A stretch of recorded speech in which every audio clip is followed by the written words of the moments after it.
Fly Lady Di What is up? in the house, and it's nice because we actually danced together a few times, and I'm just happy that you're here. I mean, you're a busy lady, all over the world performing and all those things. So amazing. I'm happy to be here. Yeah. So I want to share with everyone your body of work because it is very inspiring. Diana is a multidisciplinary artist.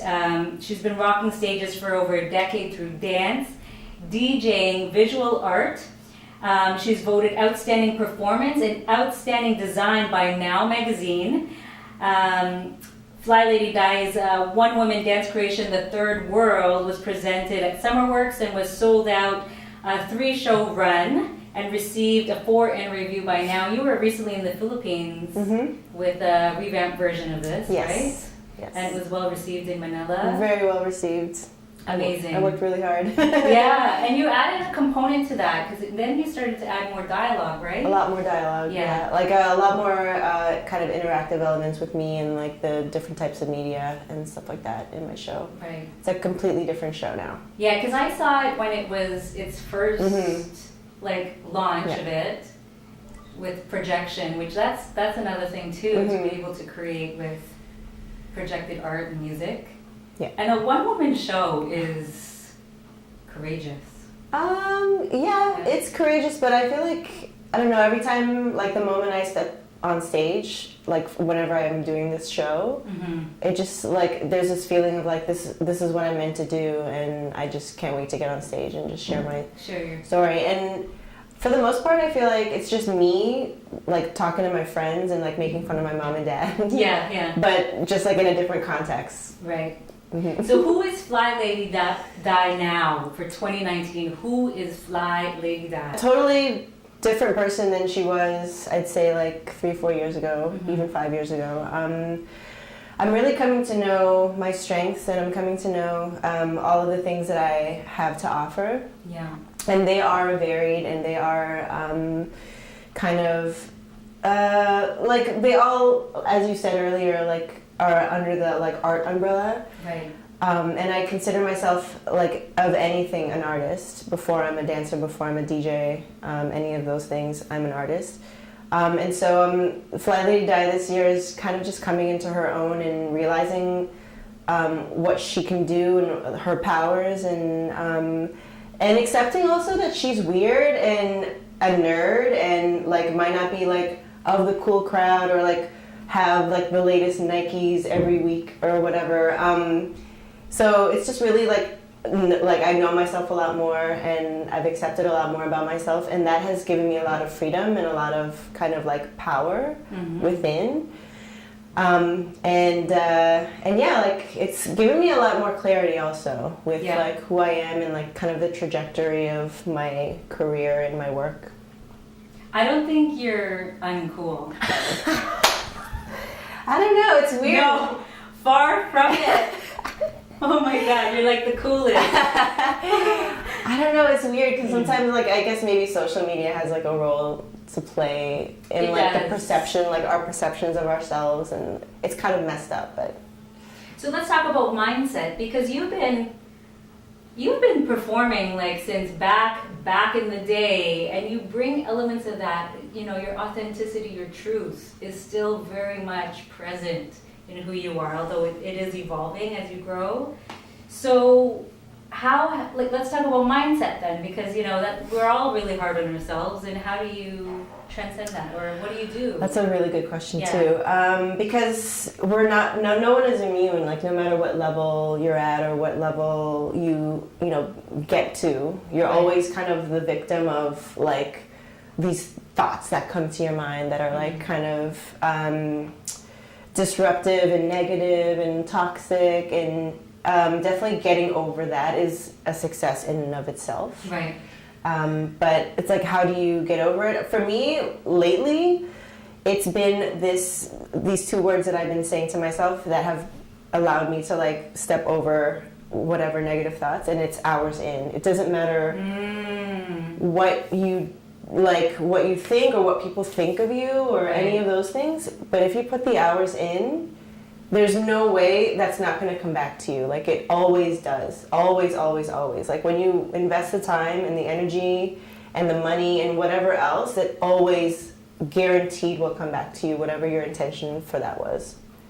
Hours in, hours in, hours in. Oh, I'm gonna use that one. I'm gonna use that because it's true. Because, you know, anytime you create from a vulnerable place. You're able to put yourself out there and share with the world what is coming through your heart, right? What is your truth? And not everyone has the courage to do that. And so you're also going to be receptive to criticism or even comparison with yourself. Because you're trying to push the envelope for yourself, right? But hours in, you know, that's if you, because I know when it's stressful or when you want to procrastinate with a project, like it just seems too big to begin. You haven't put the hours in yet, right? So you have to start, right? And you can't expect a good result unless you put the hours in either. Right. You have to invest the time, and there's always something to be said about sacrifice. Like any successful person, like particularly I've been seeing a lot of like kung fu quotes and things like that, and they all talk about sacrifice and how important it is to have that be a part of like your discipline. Is like you can't get something for nothing. You know, you have to give something up. So because you have multi-platforms, would you say that the hours in has allowed you to vary your platforms, whether it be as a DJ or it's a dance battle or it's a choreographed set, like? They all. I mean, like it's all individualistic because I say for like I'm getting this commission and I definitely have to put the hours in for that. Right.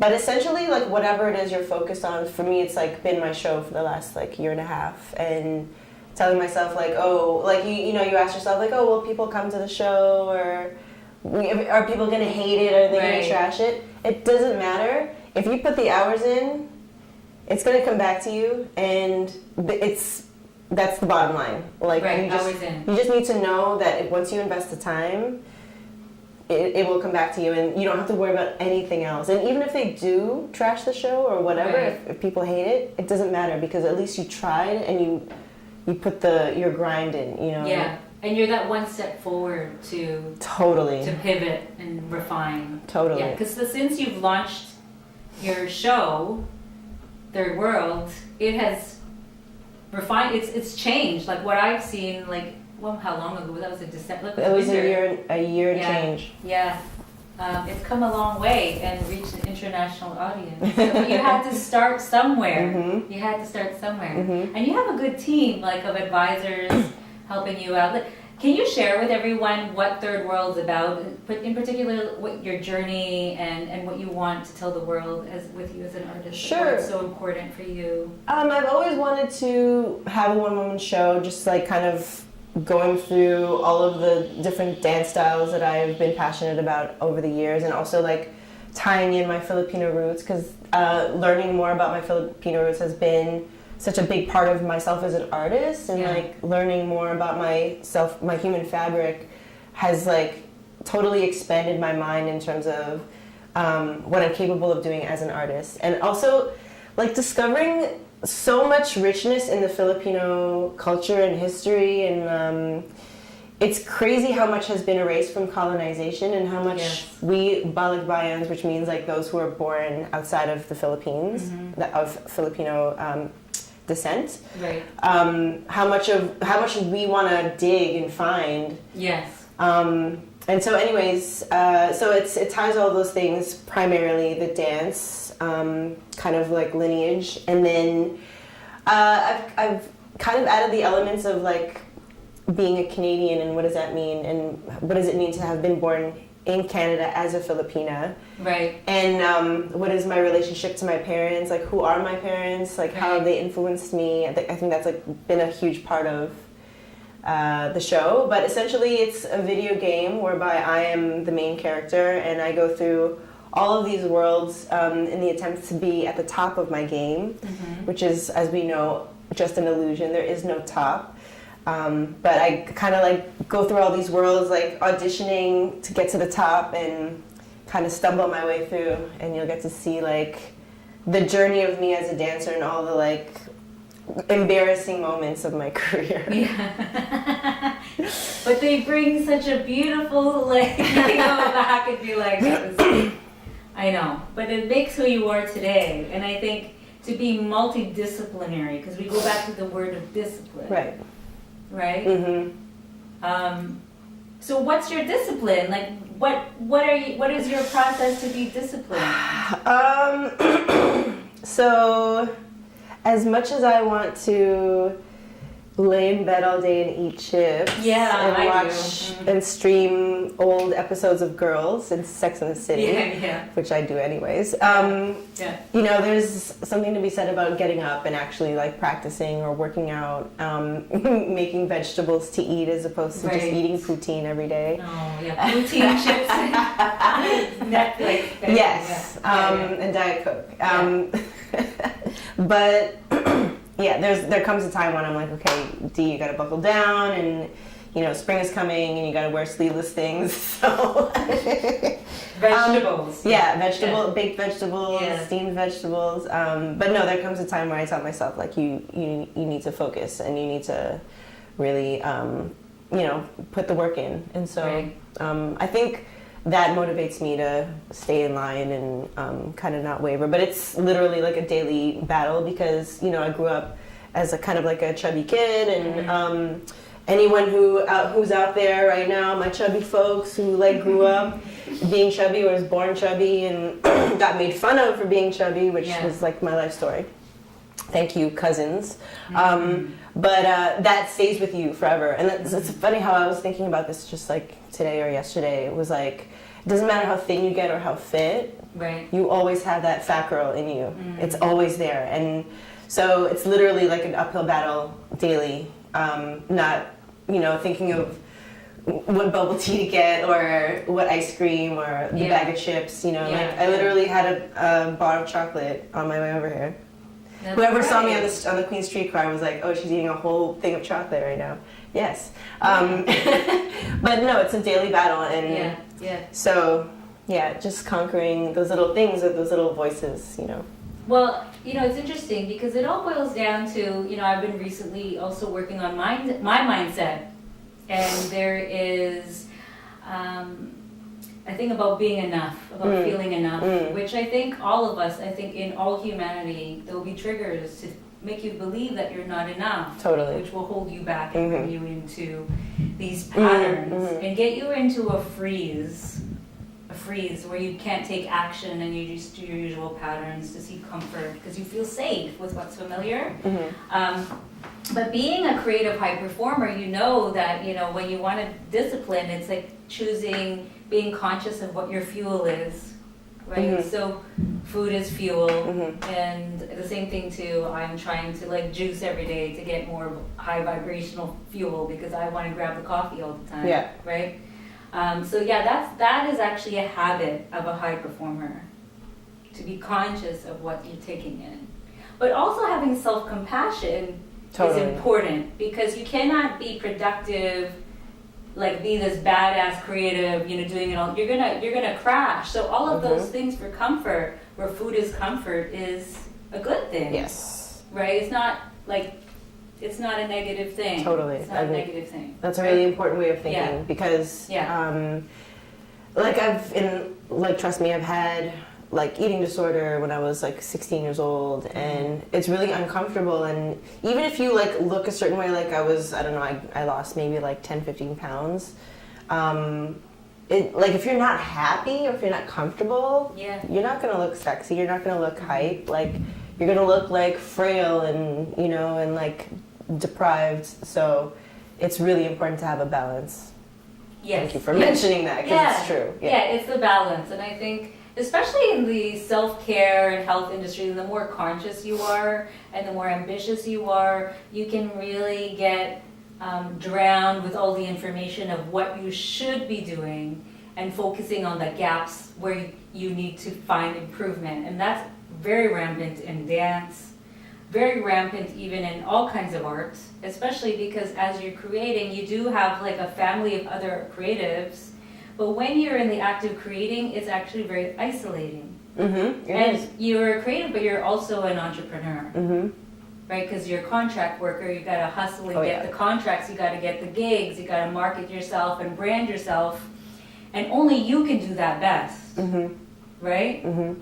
And so having that space in your schedule to just be at peace wherever you are, and working on the mindset will, help with the sustainability, because it's not possible to be up here all the time, to be producing all the time. Yeah. It's like ebbs and flows. Totally. Because that's when you get the creative block, right? Yeah. And it's true. And once you get to a certain level or like achieve a certain amount of whatever, XYZ, money, fame, whatever, like whatever benchmarks of success that people hold to,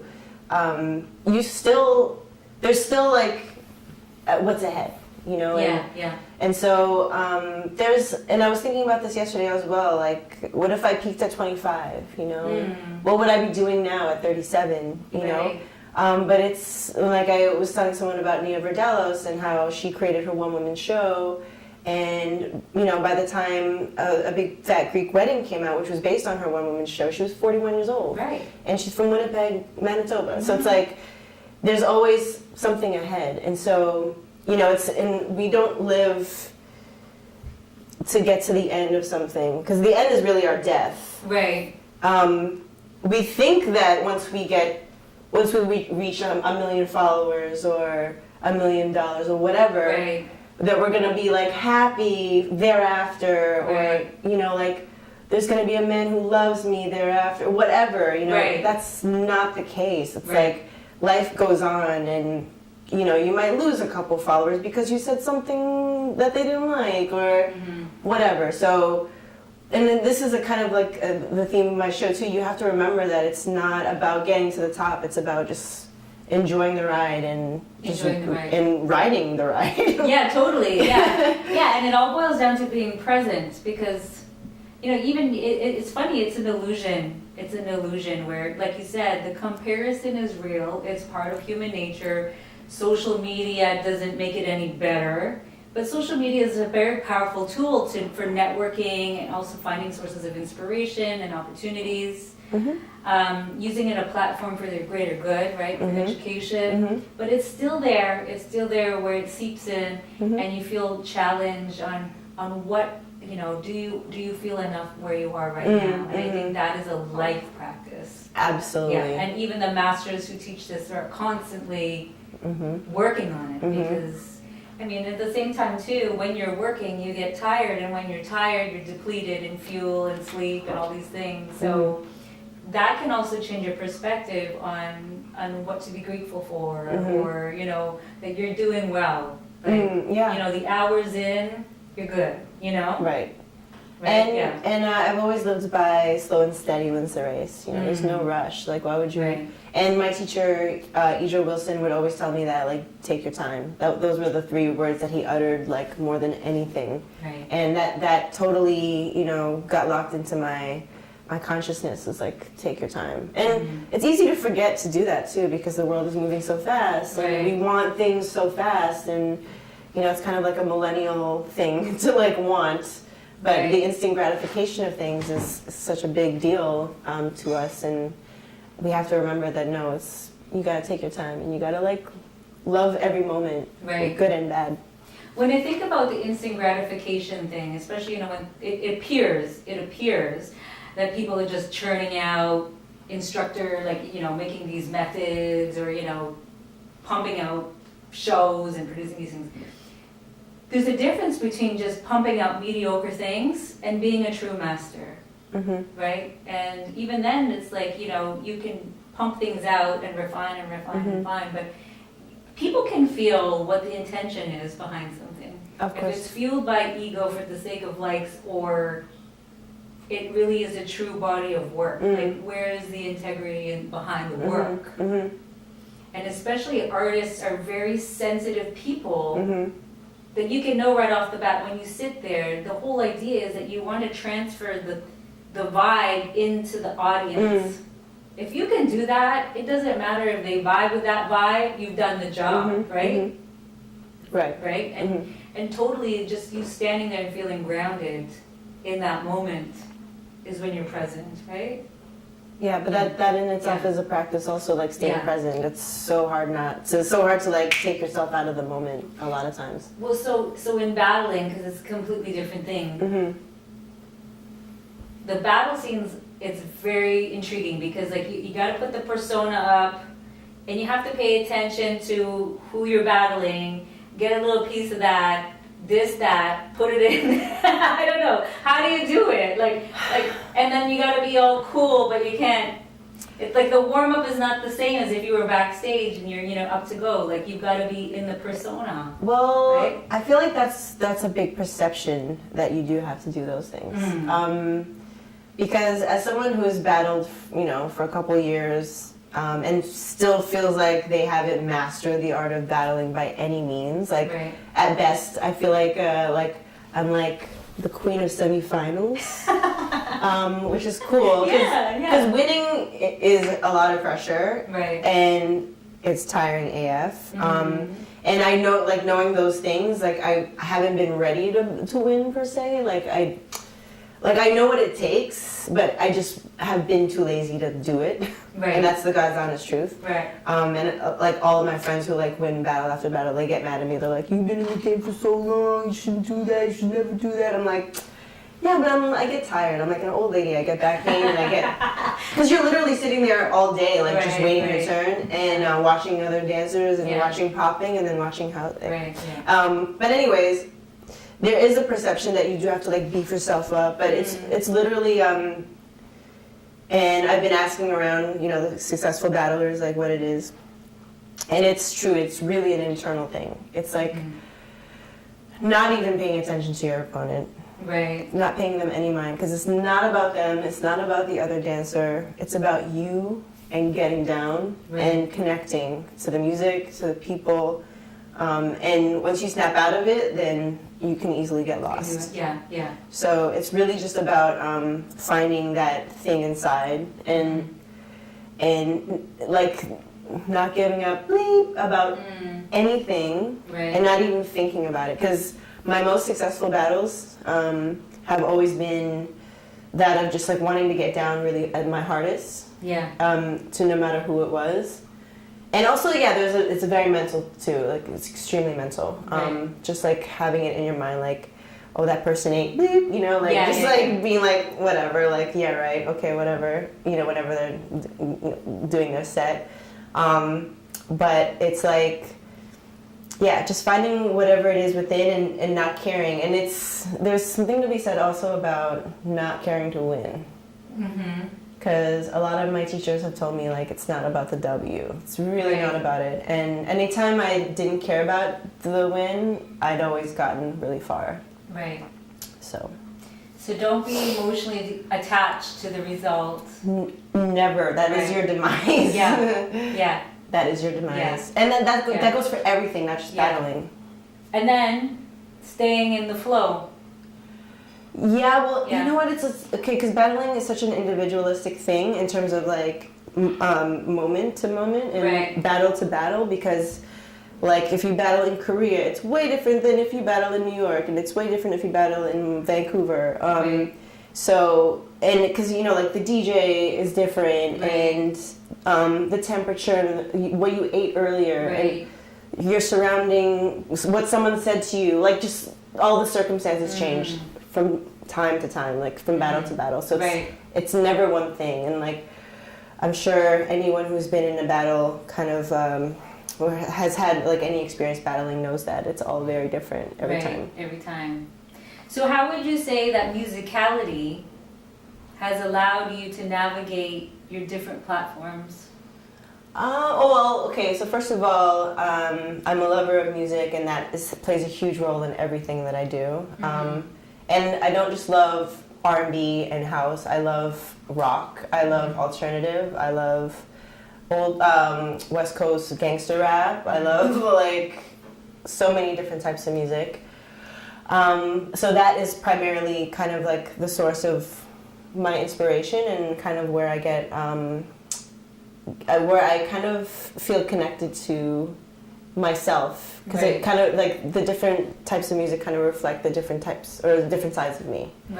So I'd say essentially that, just like loving music in general, and like that in itself has allowed me to connect with so many different types of people, which is for me, like, if I'm to say that I've been a successful DJ at all, it's because I've been able to connect to and kind of like open up the different sides of me that love the different parts of music. Right. So I'd say like just having a strong passion for music and a strong willingness to connect to other people through that has been kind of what has helped me in all the aspects of my varied disciplines. Yes, she is very good. Because like, not only did you battle in dance, but you also battle in arts. Yeah. Like, that is also intriguing when you can have like a paint battle, like, or was it with spray? Like, what was the medium? Acrylic paint has always been kind of my thing. Yeah. And I would not even say to you or anyone that I was a successful art battler. Like, I was known in that scene very much for my live painting abilities, but in terms of like battling live art, I don't think I was very good at it. I don't know. To be honest. Yeah, because like even like the way like when I paint, like I don't know. I guess when you're under the gun, beautiful things can happen. But yeah. I think it was at a time in my life that I was just in this flow of like painting, and I was in a lot of pain, and it was like kind of going through this like really tumultuous like turmoil in terms of a relationship, and it was messing with me in a big way, and so a lot of that was coming out through.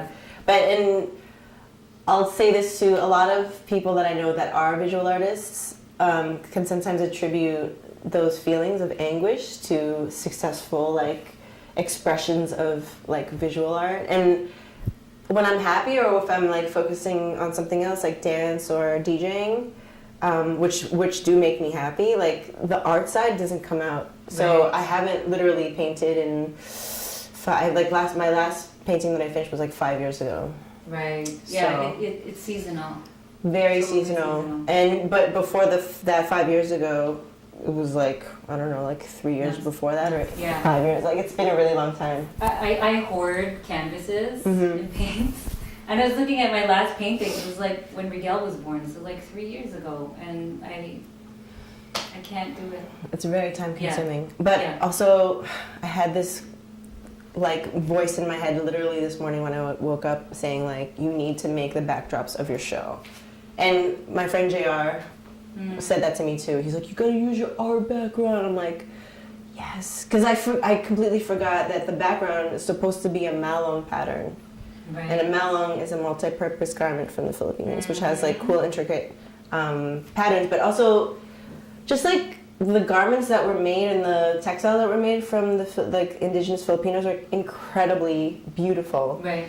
And I need to fix that into the show. Yeah, I forgot that that's a big part of what I wanted to do. So, Di, when do you know it's time for a reinvention?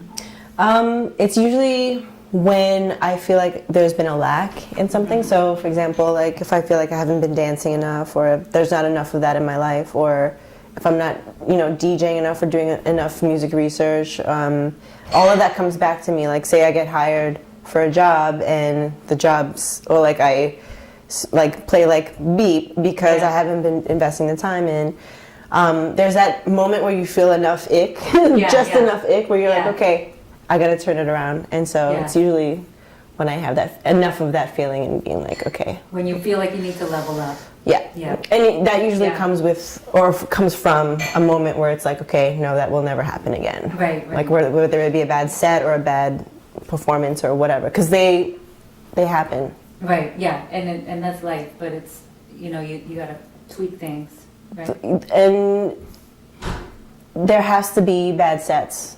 Right. There can't not be, because if there are no bad sets, you're not going to evolve, you're not going to grow, and you're not going to learn how to be better. And so when I was in the Philippines and I was DJing, everyone was like, oh my God, how did you get so good? And like, how do you know what to play for the crowd? And I'm like, it's because of all the fails, because of all the times that I sucked, and because of all the times I didn't have My Humps by Fergie, Really? Yeah. And the times I didn't have Spice Girls, Wow. And so those are the learning Gotta get that in your learning back moments. pocket. Mm. Oh my God, yeah. So many learning moments.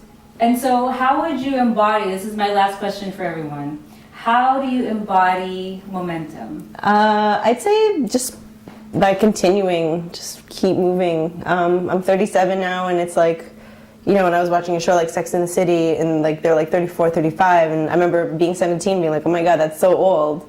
But now looking back and be like, I'm older than they were back then.